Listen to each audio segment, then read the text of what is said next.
अद्भुत दादा, अद्भुत। मैं तो कुछ और ही सोच रहा था, लेकिन तुम तो बहुत महान निकले। मैंने आज तक ऐसी उड़ने वाली वस्तु नहीं देखी। मुझे इतना अनमोल उपहार देने के लिए शुक्रिया। बोलो दादा, तुम्हें क्या चाहिए? बोलो। मेरे मांगने के बाद नहीं है, नहीं हो सकता, ऐसा मत बोलिएगा। मेरी जुबान मतलब जुबान। क्या चाहिए बोलो? धन, दौलत, हीरे जवाहरात या फिर खेत खलिहान चाहिए? मांगो मांगो। तुम्हारी लड़की से शादी करूंगा। क्या क्या कहा? मेरी बेटी से विवाह करोगे? नामुमकिन। अपनी जुबान से पलट जाओगे मालिक। जमींदार राम राजा को कुछ भी समझ नहीं आ रहा था।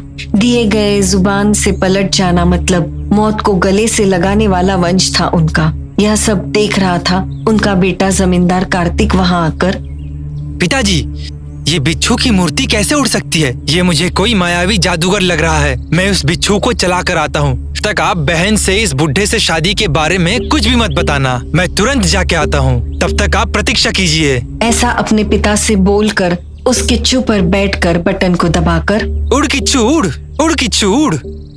ऐसा बोलने पर हवा में ऊपर उठने लगा और रैया रैया कर आकाश में काफी ऊपर उड़ गया। लेकिन ऊपर उड़ने का बटन तो पता था, लेकिन नीचे कैसे आए यह कार्तिक को पता नहीं था। वह बहुत कुछ बटन दबा रहा था, लेकिन नीचे नहीं आ पा रहा था। तभी उस किच्चू के सिर पर लगा एक बटन दबाया कि बहुत तेजी से आगे बढ़ने लगा। कार्तिक को कुछ समझ नहीं आ रहा था। कार्तिक इधर उधर देख रहा था। इसे नीचे कैसे उतारा जाए? कहाँ जाएगा, किधर जाएगा, कुछ समझ नहीं आ रहा है। नीचे कूदने के लिए जमीन भी दिखाई नहीं दे रही है। अब क्या करूं, समझ नहीं आ रहा।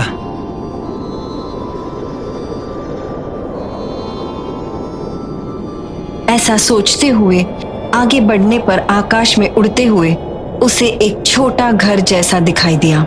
किच्चू के उसके ऊपर से जाते समय वह नीचे कूद गया।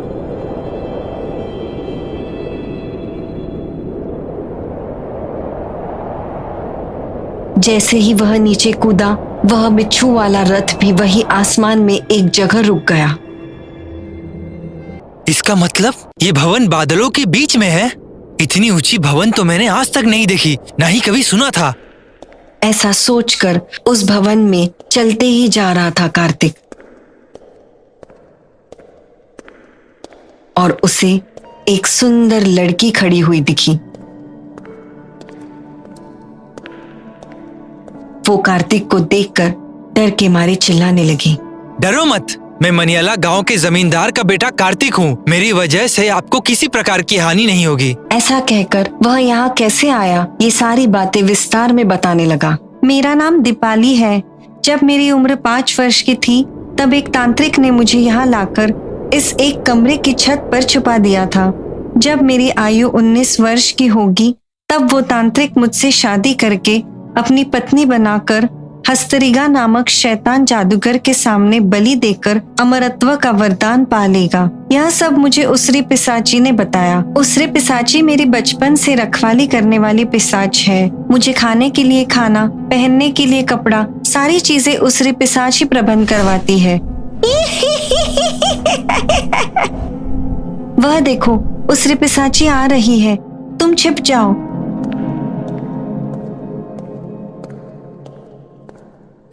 उसरे पिशाच से छिपकर कार्तिक एक कोने में छिप गया। उसरे पिशाच दीपाली के लिए खाने के लिए खाना लाकर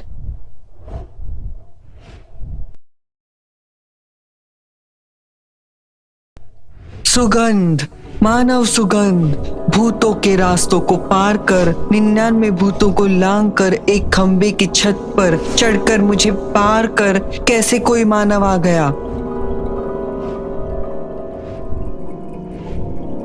ऐसा बोलकर अपने मुंह से कार्तिक के ऊपर अग्नि वर्षा बरसाने लगी।